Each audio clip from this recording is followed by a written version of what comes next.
റേഷനരി മക്കളെ, റേഷനരി വീട്ടിലുണ്ടെങ്കിൽ അതിന് ഒരൊറ്റ ഗ്ലാസ് എടുത്തിട്ട് നല്ലോണം കഴുകി വൃത്തിയാക്കിയതിന് ശേഷം നല്ല തിളച്ച വെള്ളം ഒഴിച്ചിട്ട് ഒരു വെറും 2 മണിക്കൂർ ഒന്ന് കുതിർക്കാൻ വെച്ചതിന് ശേഷം ഇതുപോലൊരു ഐറ്റംസ് നിങ്ങൾ തയ്യാറാക്കി നോക്കൂ. രാവിലെയോ ഉച്ചക്കോ വൈകുന്നേരമോ രാത്രിയിലോ എപ്പോൾ വേണമെങ്കിലും ഇഷ്ടത്തോടു കൂടി വയറ് നിറയെ കഴിക്കാൻ പറ്റുന്ന, അതും കൂടെ ഒരു കറിയുടെയോ ഒന്നും ആവശ്യമില്ലാതെ ഒരടിപൊളി ബ്രേക്ക്ഫാസ്റ്റ് തന്നെ പേരിടട്ടോ നമുക്കിതിന് വേണ്ടിയിട്ട്. അപ്പോൾ ഇതിന് വേണ്ടിയിട്ട് ഞാനിപ്പോൾ ഇവിടെ റേഷൻ കടയിലത്തെ അരി, നമ്മൾ സാധാരണ ചോറ് വെക്കുന്ന അരിയാണ് കേട്ടോ, അല്ലാതെ പച്ചരിയല്ല, പുഴുങ്ങലരിയാണ്. അത് ഒരു ഗ്ലാസ് എടുത്തിട്ട് നന്നായിട്ടൊന്ന് കഴുകി വൃത്തിയാക്കിയതിന് ശേഷം നല്ല തിളച്ച വെള്ളം ഒഴിച്ച് ഒരു 2 മണിക്കൂർ ഒന്ന് കാത്തിരുന്നു. ഇനിയിപ്പോൾ നമുക്ക് രാത്രിയിലാണ് ഈ ഒരു അരി കഴുകിയിട്ട് വെള്ളത്തിൽ ഇടണമെന്നുണ്ടെങ്കിൽ രാവിലെ ഇത് നമുക്ക് ഇതുപോലെ ഒന്ന് ചെയ്തെടുക്കാം. പിന്നെ നമ്മൾ വേഗം രാവിലെ ഇപ്പോൾ അരിയൊക്കെ വെള്ളത്തിടാൻ മറക്കുക, അതല്ലെങ്കിൽ പൊടിയൊന്നും ഇല്ല എന്നുണ്ടെങ്കിൽ നമ്മൾ വീട്ടിൽ റേഷനരി ഉണ്ടെങ്കിൽ അപ്പോഴേക്കപ്പള വേണമെന്നൊക്കെ ഉണ്ടെങ്കിൽ എന്ത് ചെയ്യുക, രാവിലെ എണീറ്റ പാടന്നെ കുറച്ച് വെള്ളം തിളപ്പിച്ചിട്ട് ആ തിളച്ച വെള്ളം അരിയിലേക്ക് ഒഴിച്ചിട്ട് നമ്മൾ രാവിലെയുള്ള കാര്യങ്ങളൊക്കെ ചെയ്യൽ കഴിഞ്ഞതിന് ശേഷം ഇത് കഴുകിയിട്ട് ഇതുപോലെ ഒന്ന് അരച്ചെടുത്താൽ മതിയാവും കേട്ടോ. അപ്പോൾ ഞാനിപ്പോൾ ഇവിടെ കുഞ്ഞ് ജാറിലാണ് അരക്കണത്. ഈ ചോറൊക്കുന്ന അരി ആയതുകൊണ്ട് തന്നെ അരിഞ്ഞ് കിട്ടാൻ ഏറ്റവും നല്ലത് ഇതുപോലെ ചെറിയ ജാറാണ് കേട്ടോ. പിന്നെ ഇതിൻ്റെ കുറച്ച് മുകളിലായിട്ടുള്ള ജാറുണ്ടാവും, അതും അത്യാവശ്യം നല്ലോണം അരിയൊക്കെ ചെയ്യും. പക്ഷെ നമ്മൾ സാധാരണ തേങ്ങ അരി എല്ലാം കൂടെ കുറച്ച് വെള്ളമൊക്കെ ഒഴിച്ചിട്ട് ഇഡ്ഡലിയും ദോശ അതിനൊക്കെ വേണ്ടിയിട്ട് അരക്കൂലേ വലിയ ജാറ്, ആ വലിയ ജാറിൽ ഇത് വല്ലാതെ അങ്ങോട്ട് അരിഞ്ഞ് കിട്ടൂല കേട്ടോ. പിന്നെ ആണെങ്കിൽ നമ്മളിത് അരച്ചെടുക്കുന്ന സമയത്ത് ഇതിലേക്ക് ഒരുപാട് വെള്ളമൊന്നും ഒഴിക്കാൻ പാടില്ല. ഏകദേശം ഒരു ഗ്ലാസ് അരിയിലേക്ക് 1/2 ഗ്ലാസ് അത്രയ്ക്ക് വെള്ളം നമുക്ക് ആവശ്യം വരുന്നുള്ളൂ. ഇനിയിപ്പോൾ ചില ജാറ് ഓരോരുത്തരുടെ മിക്സിയുടെ മൂർച്ചത്തിനനുസരിച്ചിട്ടൊക്കെ നിൽക്കും. അപ്പോൾ നിങ്ങൾക്ക് വെള്ളം കുറച്ച് കൂട്ടണമെങ്കിൽ അതൊക്കെ നിങ്ങൾ ഇഷ്ടം കേട്ടോ. പക്ഷേ നമുക്കിത് കുറച്ച് വെള്ളം കൂടി അയച്ചിട്ട് പ്രശ്നമൊന്നുമില്ല. ഏതായാലും ഞാൻ ആ അരി 2-3 പ്രാവശ്യമാക്കിയിട്ട് കുറേശ്ശെ വെള്ളം ഒഴിച്ചിട്ട് നന്നായിട്ടൊന്ന് അരച്ചെടുത്തിട്ടുണ്ട്. കുറച്ചൊരു തരിയോട് കൂടിയാണ് അരച്ചിട്ടുള്ളത്.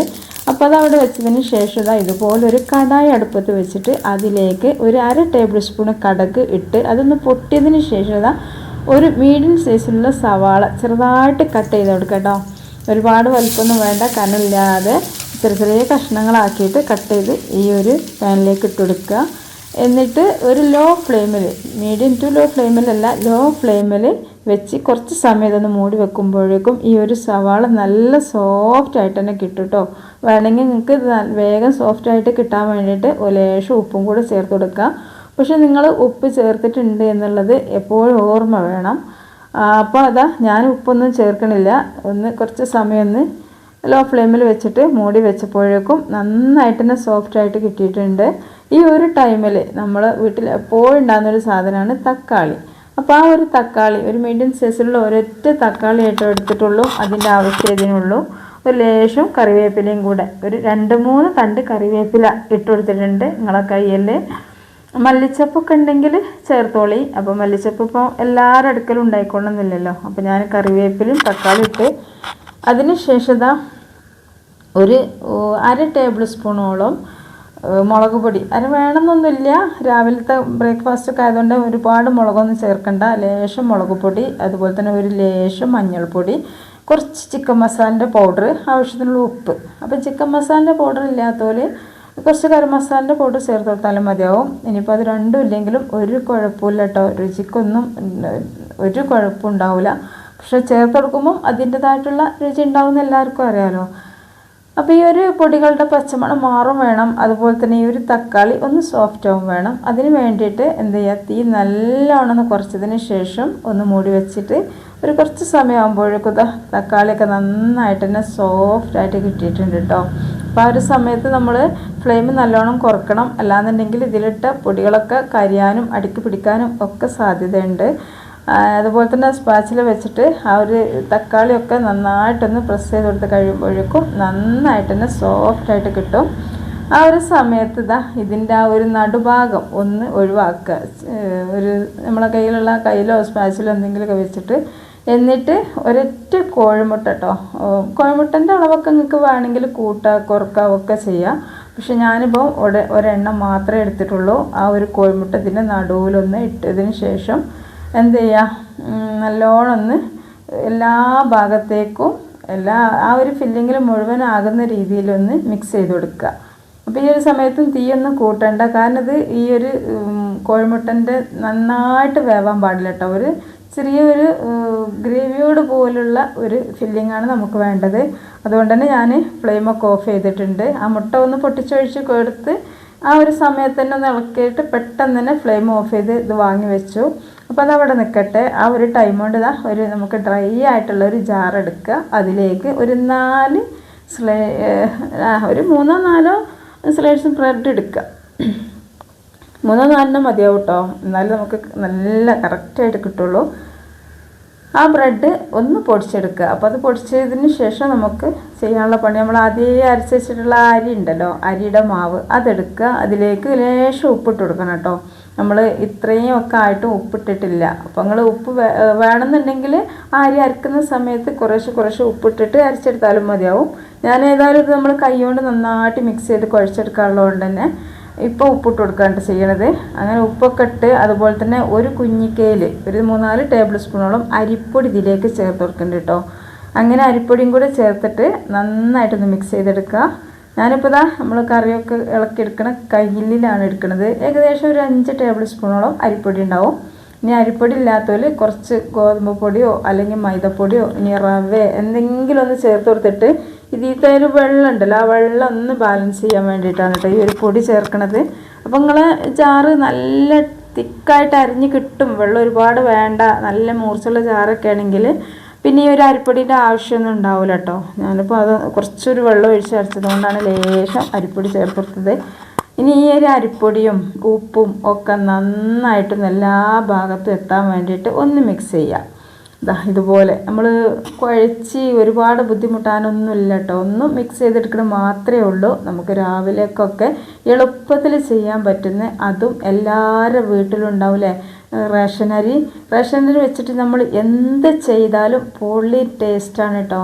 അപ്പോൾ നമ്മൾ എന്തെങ്കിലുമൊക്കെ ഉണ്ടാക്കുമ്പോൾ അതിൻ്റെ കൂടെ സൈഡായിട്ട് കഴിക്കാൻ വേണ്ടിയിട്ട് മുട്ട റോസ്റ്റോ അല്ലെങ്കിൽ എന്തെങ്കിലുമൊക്കെ നമ്മൾ ഉണ്ടാക്കും അല്ലേ.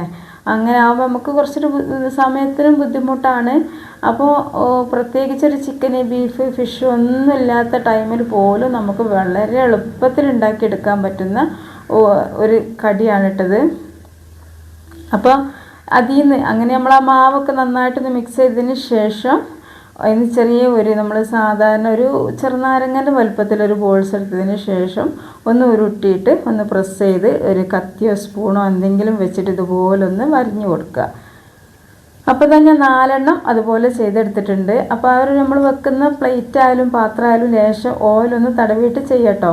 നമ്മളിതിങ്ങനെ കുഴച്ച് ഇങ്ങനെ ഉരുട്ടുന്ന സമയത്തും ലേശം ഓയിലൊക്കെ കയ്യിലൊന്ന് സ്പ്രെഡ് ചെയ്ത് കൊടുക്കുക. അപ്പോൾ നമ്മൾ കയ്യിൽ ഒട്ടി പിടിക്കാതിരിക്കും. എന്നിട്ട് നമുക്ക് എന്ത് ചെയ്യുക, ആദ്യം 4 ഇങ്ങനെ ചെയ്തതിന് ശേഷം ഇതുപോലൊരു പാൻ അടുപ്പത്ത് വെച്ചിട്ട് അതിലേക്ക് ലേശം ഓരോന്ന് സ്പ്രെഡ് ചെയ്ത് കൊടുത്തതിന് ശേഷം ഓരോന്നും വെച്ച് നമുക്ക് ഒന്ന് ഫ്രൈ ചെയ്തെടുക്കുക. അപ്പോൾ ഒരുപാട് എണ്ണ ഒഴിക്കണ്ട കേട്ടോ. ഇതൊന്ന് അവിടെ ഒട്ടിപ്പിടിക്കാതിരിക്കാൻ വേണ്ടിയിട്ട് മാത്രം ലേശം എണ്ണ ഒന്ന് സ്പ്രെഡ് ചെയ്ത് കൊടുത്താൽ മതിയാവും. എണ്ണയിലൊന്നും മുക്കി പൊരിക്കേണ്ട പരിപാടിയല്ല കേട്ടോ നമ്മൾ ചെയ്യണത്. അതുപോലെ തന്നെ തീ ഹൈ ഫ്ലെയിമിൽ തന്നെ വെച്ചോളൂ കേട്ടോ. ലോ ഫ്ലെയിമിലോ ഒന്നും വെക്കേണ്ട ആവശ്യമില്ല. ഹൈ ഫ്ലെയിമിൽ തന്നെ വെച്ചിട്ട് ചെയ്യുക. അപ്പോഴാണ് നമുക്കിത് പെട്ടെന്ന് കറക്റ്റായിട്ട് നമ്മൾ വിചാരിച്ച രീതിയിലുള്ള ഈ ഒരു ബ്രേക്ക്ഫാസ്റ്റ് നമുക്ക് കിട്ടുള്ളൂ. അപ്പോൾ ഞാനിതാ ഹൈ ഫ്ലെയിമിലാണ് വെച്ചത്. അപ്പോൾ ആദ്യം കുറച്ച് സമയം ആകുമ്പോഴേക്കും ഇത് ഇങ്ങനെ മറിച്ചിട്ട് കൊടുക്കുമ്പോൾ ഈ ഒരു സ്റ്റേജിൽ നിൽക്കും. ഇനി രണ്ടാമത് നമ്മൾ മറിച്ചിട്ട് കൊടുക്കുമ്പോൾ കുറച്ച് സമയം തന്നെ വെയിറ്റ് ചെയ്യണം കേട്ടോ.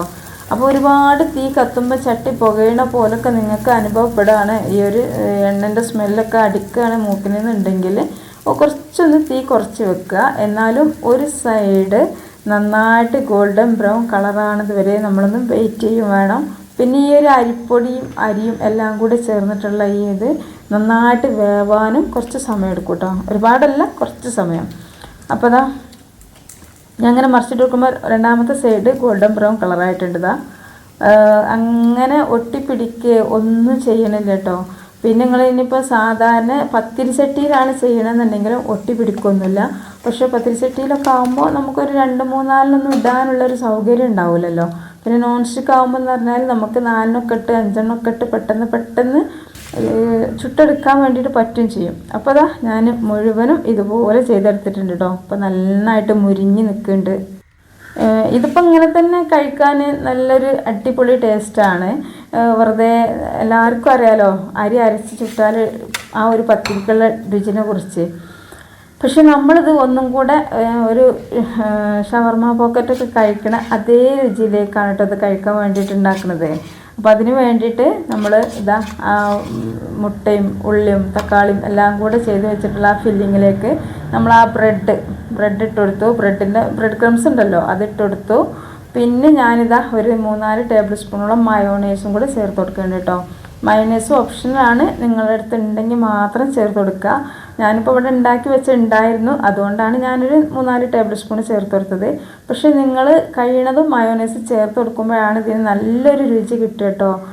വേണമെങ്കിൽ എന്താ ഒരു കോഴിമുട്ട എടുക്കുക, അതിൽ ലേശം ആ മയോണൈസ് ഉണ്ടാക്കണപ്പോൾ എല്ലാവർക്കും അറിഞ്ഞ് വിചാരിക്കണേ. ഒരു മിക്സിഡ് ജാറിലേക്ക് 2-3 അല്ലി വെളുത്തുള്ളി ഇട്ടെടുത്ത് കുറച്ച് ഉപ്പിട്ട് കുറച്ച് സുർക്കയും അങ്ങനെയൊക്കെ ഓയിലൊക്കെ ഒഴിച്ച് നന്നായിട്ടൊന്ന് അങ്ങനെ എല്ലാവർക്കും അറിയാമല്ലോ, ഞാൻ പ്രത്യേകിച്ചൊന്നും പറയണില്ല കേട്ടോ.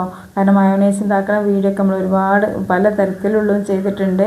ഇനിയിപ്പോൾ നിങ്ങളെ ചടപ്പിക്കണില്ല, അത് പറഞ്ഞു തന്നിട്ട് എല്ലാവർക്കും അറിയാം മയോണൈസ് ഉണ്ടാക്കണമൊക്കെ.